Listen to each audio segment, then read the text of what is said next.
When you think of ancient Egypt, what comes to mind?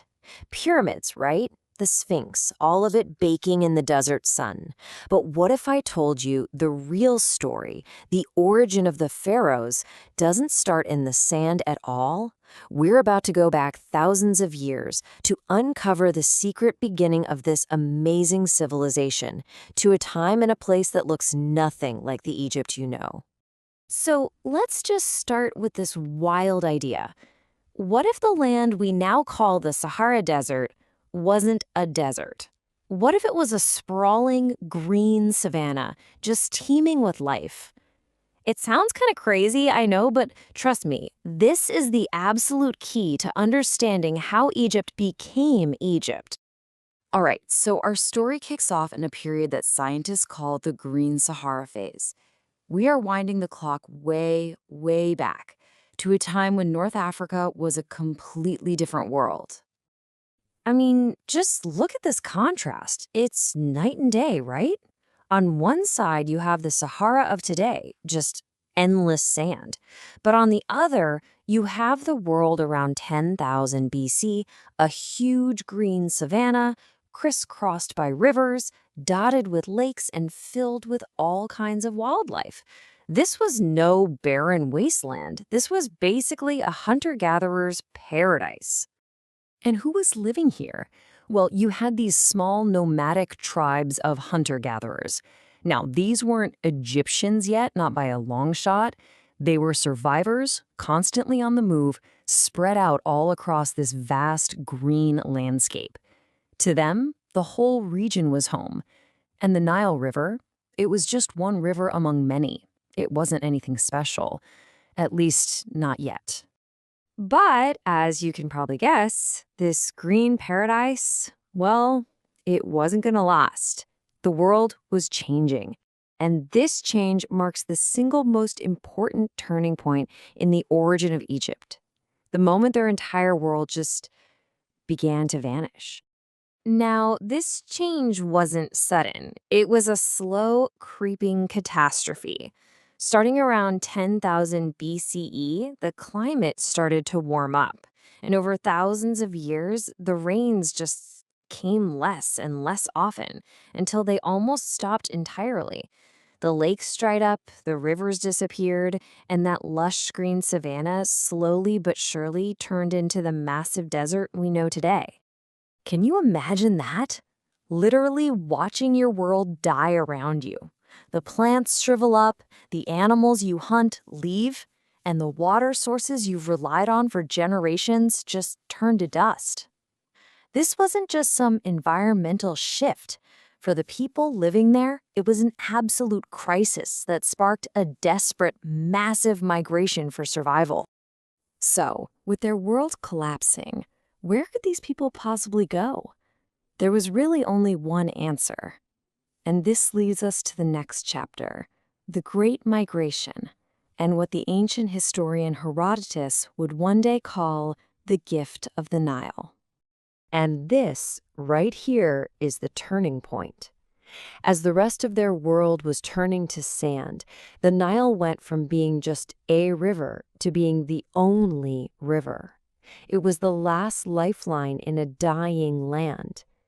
So people from all over, from hundreds of miles around, began this incredible migration towards its banks, simply because there was nowhere else left to go.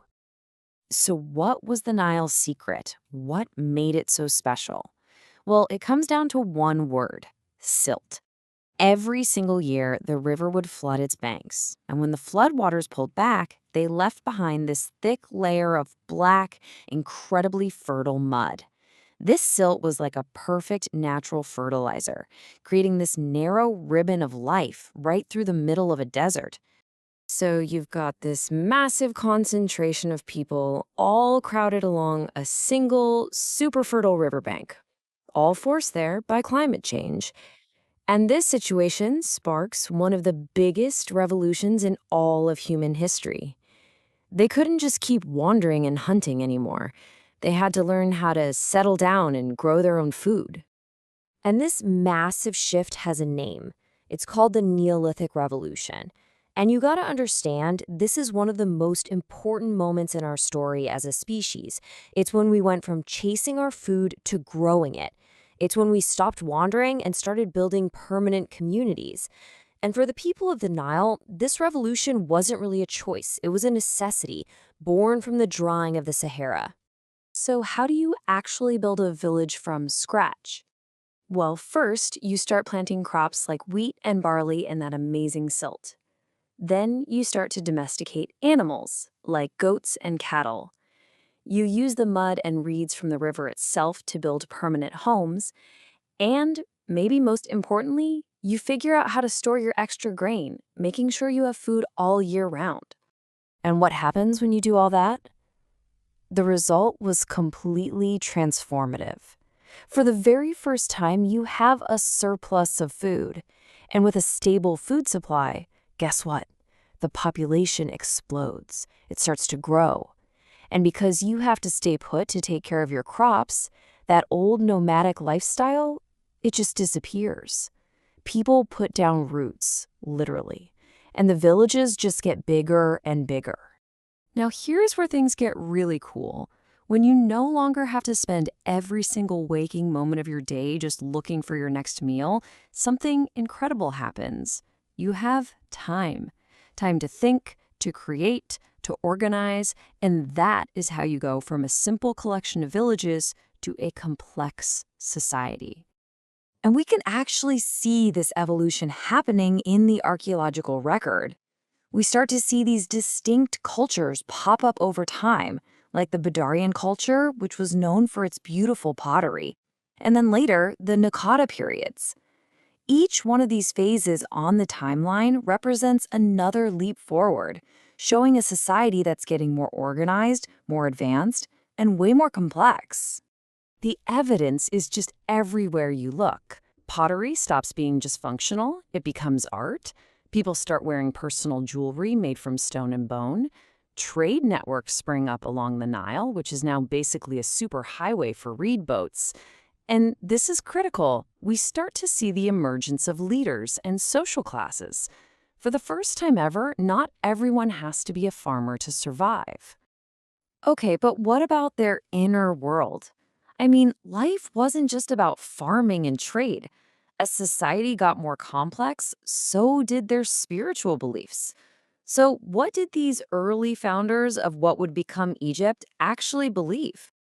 Well, believe it or not, our best clues come from their graves. You see, they didn't just bury their dead. They buried them with stuff, with provisions. They'd include tools, pots of food, personal jewelry. And you have to ask yourself, why would you bury someone with supplies if you didn't think they were going somewhere? The only reason you do that is because you believe that person is going to need those items in the next life.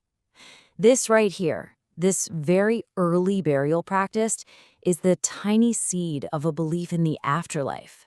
And that idea would go on to define Egyptian religion for the next 3,000 years. So all of this leads us to the final millennium before the very first pharaoh.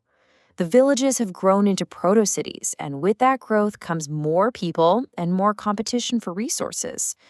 Two distinct regions start to form: Upper Egypt down south along the river valley, and Lower Egypt up in the fertile northern delta. And to manage all this growing complexity, to track trade, to count harvests, the very first symbols appeared, the direct ancestors of hieroglyphs. All the pieces were finally on the board.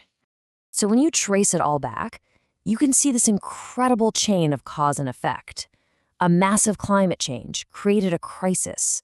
That crisis forced everyone to migrate to the Nile. The gift of the Nile sparked an agricultural revolution.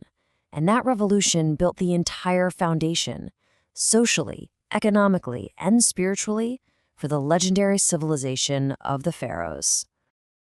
And that leaves us with this one kind of mind-blowing thought. The story of ancient Egypt isn't just about pharaohs and gods. It's a story of survival, of adaptation, and of incredible innovation. It suggests that one of the most enduring and famous civilizations in all of human history was literally forged in the fires of a massive climate catastrophe. What happens when our world changes? Well, for the first Egyptians, it changed everything.